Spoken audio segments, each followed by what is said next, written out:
Salam, Real TV'nin efirində obyektiv yayımdadır. Bu dəfə imkanların sərhəd tanımadığı bir ünvan. Dost İnklüziv İnkişaf və Yaradıcılıq Mərkəzi barədə danışacağıq. Bu mərkəzdə həssas kateqoriyadan olan şəxslər yaradıcılıq və inkişaf imkanları qazanır. Musiqidən rəssamlığa, teatr sənətinə qədər müxtəlif sahələrdə bacarıqlar kəşf olunur. Sosial inteqrasiya üçün yeni yollar açılır. İnklüziv vətəndaşlarımıza sən bacararsan mesajı verən bu mərkəzin imkanları artıq beynəlxalq miqyasda tanınır və təqdir edilir. Bu barədə az sonra qonağımızla söhbətimiz olacaq. Hələlik vaxt həftəlik sosial xülasənin təqdimatı üçün Dost TV-dən bizimlə birbaşa bağlantıda olan həmkarım Əsmər Nəcməddin qızınındır. Əsmər, hər vaxtın xeyir, bu həftə gündəmimizdə nələr var? Salam xanım, hər vaxtınız xeyir olsun. Sizi və tamaşaçıları Dost TV-nin studiyasından salamlayıram. Həftənin ən mühüm sosial xəbərləri ilə qarşınızdayıq, keçid eləyək təfərrüatlara. Dost Agentliyinin təşəbbüsü ilə Bakıda Sosial.gov 2025 Süni İntellekt, İnsan və Transformasiya üçün adlı beynəlxalq konfrans keçirilib. Konfransda hökumət rəsmiləri, millət vəkilləri, qeyri-hökumət, beynəlxalq təşkilatların nümayəndələri, yerli və beynəlxalq ekspertlər 20-yə yaxın ölkədən 350-yədək şəxs iştirak edib. Ali Məhkəmədə Əmək və Əhalinin Sosial Müdafiəsi Nazirliyi ilə əməkdaşlıq çərçivəsində Konstitusiya və Suverenlik ilinə həsr olunmuş İnklüziv Yaradıcılıq sərgisi təşkil olunub. Sərgidə Nazirliyin tabeliyindəki Dost İnklüziv İnkişaf və Yaradıcılıq Mərkəzinin təlimçi və benefisiarlarının 80-ədək əl işi nümayiş etdirilib. Dövlət Məşğulluq Agentliyi Xocalı rayonunda özünü məşğulluq proqramı çərçivəsində qurulmuş kiçik təsərrüfatlara mediator təşkil edib.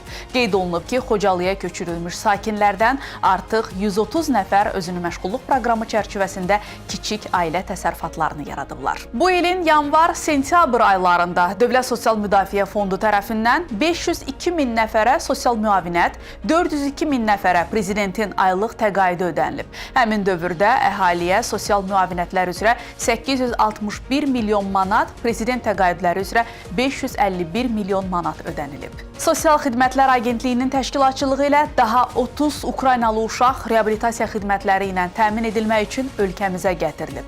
Ötən dövrdə ümumilikdə 260-dan çox Ukraynalı uşaq ölkəmizə gətirilərək sosial-psixoloji reabilitasiya xidmətləri ilə təmin edilib. Belə hörmətli tamaşaçılar, bu mənim təqdim eləyəcəyim sonuncu xəbər idi. Bizim bu həftəlik çatdıracaqlarımız bu qədər. Obyektiv isə davam eləyir. Diqqətiniz Real TV-də olsun. Fərqlilik məhdudiyyət deyil, yeni imkanların açarıdır. Bu prinsip Dost İnklüziv İnkişaf və Yaradıcılıq Mərkəzinin hər bir benefisiarının uğur hekayəsinin əsasını təşkil edir. Sizi mərkəzin direktoru xanım Elnarə Ənsari ilə maraqlı bir söhbəti izləməyə dəvət edirəm. Elnarə xanım, xoş gəlmisiniz. Təşəkkür edirəm, salamlayıram mən də sizi. Dost İnklüziv İnkişaf və Yaradıcılıq Mərkəzi həssas kateqoriyadan olan şəxslərin cəmiyyətə inteqrasiyasında mühüm bir modelə çevrilib. Gələcəkdə bu şəxslərin əmək bazarında öz yerini tapması üçün hansı işləri görürsünüz? Dost İnklüziv İnkişaf və Yaradıcılıq Mərkəzi artıq 4 il fəaliyyət göstərir.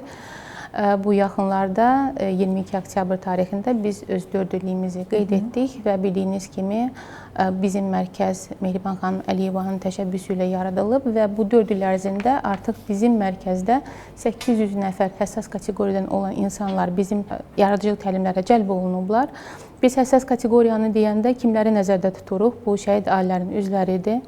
Vətən müharibəsindən əlaqədar olaraq əlilliyi olan şəxslər, onların ailə üzvləri, valideyn himayəsindən məhrum olan uşaqlar, az təminatlı ailələr və ən böyük kateqoriyamız əlilliyi olan şəxslərdir.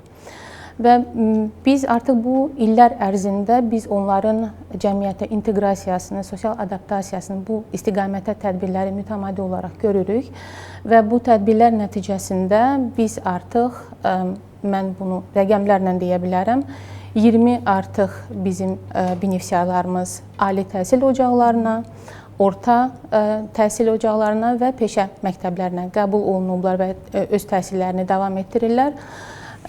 Uğurla bitirən bizim təlimləri benefisiarlarımız foruma qatılmışdım. Nümayəndə heyətin tərkibində orada təmsil olunmuşdum. Və biz həmən dediyim bu tədbirlərdə, paralel sessiyalarda bizim ölkədə sosial sahədə olan qabaqcıl islahatlar barədə danışdıq. İnklüziv cəmiyyətin dəyərləri necə bizdə qiymətləndirir və bu kimi məlumatları biz oradakı olan iştirakçılara məlumatları ötürdük, danışdıq, təqdimatlar etdik və doğrudan da böyük bir maraqla qarşılandı və həmən tədbir çərçivəsində həmçinin biz iki tərəfli görüşləri də keçirdik. Məsələn, Qazaxıstanın Sosial Xidmətlər Agentliyinin rəhbəri ilə biz görüş keçirdik. Çin Xalq Respublikanın nümayəndələri ilə biz görüşdük və mənim üçün ən önəmli Beynəlxalq Əmək Təşkilatının Beynəlxalq Təlim Mərkəzi ilə biz görüş keçirdik və gələcəkdə məncə maraqlı layihələri birgə biz edə bilərik və məncə bu çox faydalı ola bilər. Elnarə xanım, Yaponiyada keçirilən Osaka Kansai 2025 Ümumdünya sərgisindən istərdim danışaq. Çünki rəhbərlik etdiyiniz Dost İnklüziv İnkişaf və Yaradıcılıq Mərkəzi də orada təmsil olunurdu. Bu tədbir hansı təəssüratlarla yadda qaldı və ümumiyyətlə gündoğan ölkədə Azərbaycanın inklüzivlik modeli necə qarşılandı? İlk, yəni cavabım olacaq, çox maraqlı qarşılandı və bizim üçün, yəni Dost İnklüziv İnkişaf və Yaradıcılıq Mərkəzinin belə bir böyük tədbirdə Expo 2025 sərgidə birinci dəfədir, yəni bu ilk təcrübədir və mən hesab edirəm ki, həm bizim mərkəz üçün, həm ölkə üçün böyük bir uğurdur. Çünki bizim həssas kateqoriyadan insanlarımız, yəni orada təmsil olunub, həm bizim mərkəzin əməkdaşları, həm bizim benefisiarlarımız gözəl bir konsert proqramı ilə biz orada təmsil olunduq. Bununla yanaşı bizdə həmçinin duluzçuluq üzrə bir master-klass keçirdik. Bu Azərbaycan pavilyonunda təşkil olunmuşdur. Biz konsert proqramını hazırlayanda çalışdıq onu çox zəngin edək. Çünki bilirsiniz ki, Cənab Prezident tərəfindən bu il Azərbaycan Konstitusiyanın və suverenlik ili kimi elan olunmuşdur və 20 sentyabr elə suverenlik günü ərəfəsi idi və çalışdıq bizim proqramın daha vətənpərvər ruhunda və bundan ilhamlanaraq biz həmən proqramı hazırladıq. Və inanın, çox maraqlı bir hadisələr oldu. Çünki hesab eləyin ki, 160 ölkə təmsil olunmuşdu həmən sərgidə və 7 beynəlxalq təşkilat. 184 gün ərzində təsəvvür edin, 28 milyon ziyarətçi gözlənilirdi. Və biz konsert proqramı ilə orada çıxış edəndə hesab eləyin ki, oradakı olan turistlər bəlkə də ömründə heç Azərbaycan musiqini eşitmirdilər. Və o qədər maraq doğurdu ki, səhnənin qabağındakı olan bir yerdə, mən yanılmaram desəm, bir minlərlə insanlar bizi alqışlayırdı. Və bizim üçün əslində bu böyük bir, gözəl bir təcrübə idi. Tam yad bir ölkədə biz Azərbaycanın milli musiqini orada gözəl bir təmsil etdik. Və Azərbaycan pavilyonda isə mən dediyim kimi 2 gün ərzində biz gildən hazırlanmış nar kompozisiyaları aparmışdıq və bizim təlimçimiz oradakı olan qonaqlara təklif edirdi ki, bizim Azərbaycan naxışlarımızı həmən bu nar kompozisiyanın üzərinə çəksinlər. İlk gündə əvvəlcə ehtiyatla yanaşırdılar, baxırdılar və maraq doğurdu. İkinci gün biz artıq həmən bir pavilyonda artıq yer tapa bilmirdik ki, qonaqların əlindən çox maraq doğurdu. Həmçinin uşaqları da gətirirdilər və biz sonda həmən onlar kompozisiyalar onlara hədiyyə etdik. Və çox sevincə qarşılandı. Elə mən dediyim kimi, bax, belə bir tədbirlər doğrudan da bizim üçün çox vacibdir. Bizim uşaqlar üçün gözəl bir təcrübə idi və gələcəkdə mən əminəm ki, bax, belə bir tədbirlər onların gələcək karyerasında doğrudan böyük bir töhfə verəcək. Gördüyünüz kimi, mərkəzin fəaliyyəti artıq beynəlxalq səviyyədə də təmsil olunur. Başqa bir tədbirimiz də var idi bizim. Bu bizim mərkəzin fotoqrafiya üzrə təlimçimiz Orxan Əzim Türksoy tərəfindən təşkil olunmuş beynəlxalq sərgi, Qırğızstanın Oş şəhərində beynəlxalq belə bir fotoqrafiya üzrə sərgi təşkil olunmuşdur və Azərbaycandan elə bizim təlimçimiz təmsil olunurdu. Onunla yanaşı digər ölkələrdən Qazaxıstan, Qırğızstanın özü, Türkiyədən, Şimali Kiprdən, Macarıstan, bu ölkələrdən tanınmış fotoqraflar da iştirak etmişdi. Və bu tədbir çərçivəsində müxtəlif görüşlər, müzakirələr aparılmışdı və bizim təlimçimiz həmən oradakı görüşlərdə bizim mərkəz barədə ətraflı məlumat vermişdi ki, bizim ölkədə inklüziv cəmiyyət necə qurulur, hansı tədbirlər həyata keçirilir və eynisi də yəni böyük bir maraqla qarşılanmışdı və UNESCO-nun Ümumdünya İrs siyahısına daxil olunmuş Süleyman Dağı, onun hər rakursdan şəkilləri orada sərgilənmişdi və Qırğızstanın Mədəniyyət Nazirliyinin rəhbərləri həmən tədbirdə iştirak etmişdilər və bizim təlimçimiz orada digər fotoqraflara master-klass keçirmişdi.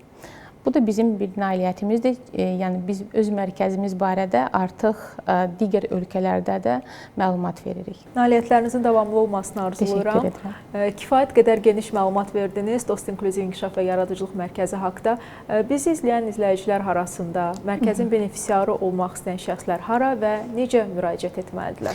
Mən bunu da əlavə etmək istəyirəm ki, bizim artıq həm nazirlik daxilində də belə bir əməkdaşlığımız da genişlənir. Məsələn, Dövlət Məşğulluq Agentliyi tərəfindən bir də mərkəz arasında tədbirlər planı imzalanıb və biz artıq əmək yarmarkalara aktiv olaraq qatılırıq və orada biz həm öz əl işlərimizi sərgilənirik və mərkəz barədə və necə müraciətlər olunmalıdır, bu barədə də məlumat veririk.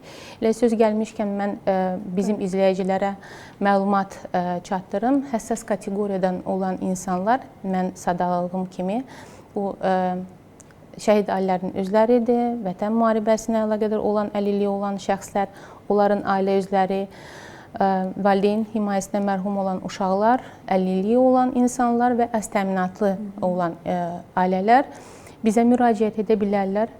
Yaradıcılıq istiqaməti üzrə olan məsələn, onların yaradıcılıq potensialını biz üzə çıxardırıq və inkişaf etdiririk. Və bizə müraciətlər Dost Agentliyin mərkəzləri üzərindən və Sosial Xidmətlər Agentliyinin yerli xidmətlər agentliklərə müraciət etməklə bizə o müraciətlər sonra bizim mərkəzə yönəlilir. Bəli.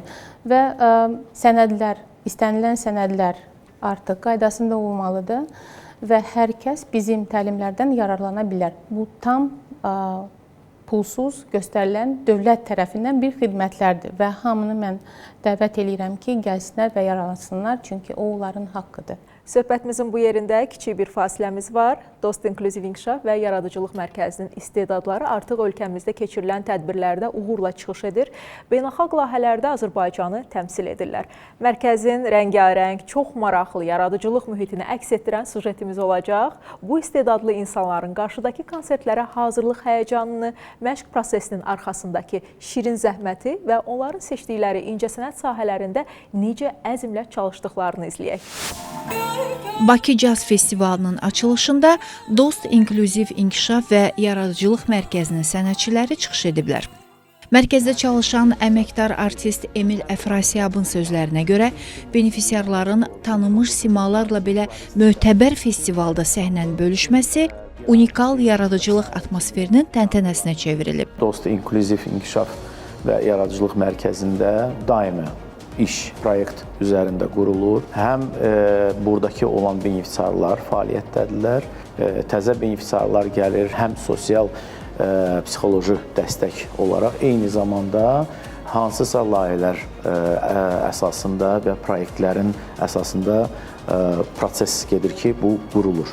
Dost İnklüziv İnkişaf və Yaradıcılıq Mərkəzinin benefisiarları çox sayda yaradıcılıq istiqamətlərini təmsil edirlər. Onların sırasında musiqiçilərlə yanaşı toxucular, floristlər, rəssamlar və qiraətçilər də yer alırlar. Musiqi janrını seçmiş benefisiarların da məşğul olduğu istiqamətlər çox çeşidlidir. Onlar həm muğam sahəsində, həm müasir janrda, həm caz, həm də klassik musiqi sahəsində öz bacarıqlarını inkişaf etdirirlər.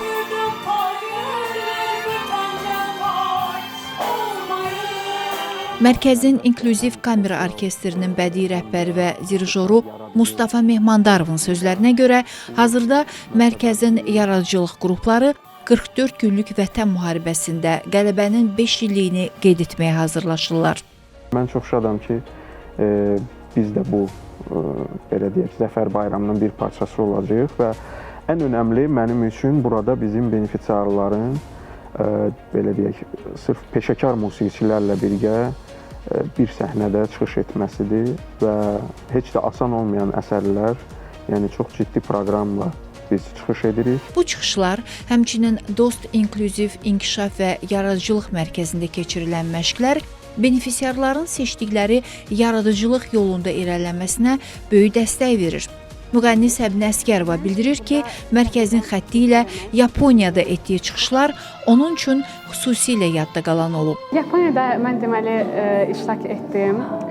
Hər kəs adlı harmoniya konsertində iştirak elədim. Mənim üçün çox böyük bir təcrübə idi, çox əyləncəli idi həm də. Yəni orada insanların sənə qarşı reaksiyalarını görmək mənim üçün çox xoş təsir bağışladı və orada Azərbaycanı təmsil etmək də mənim üçün çox qürur verici bir hiss idi.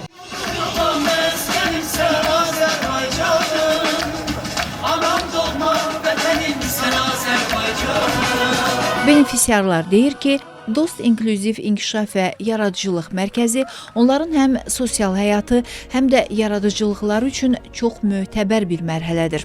Buna görə də mərkəzdəki hər bir məşqi belə öz həyatları üçün mühüm hadisə sayırlar.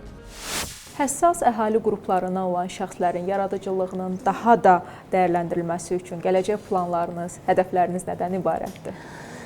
Çox sağ olun, çox yaxşı bir sualdır. Bizim məqsədimiz əslində bizim regionlarda mərkəzimizin fəaliyyətini təşviq etməkdir və biz çalışırıq ki, gələcəkdə artıq bu bizim filiallarımız daha da artırılsın və regionda olan insanlar bizim təlimlərə cəlb olunsunlar.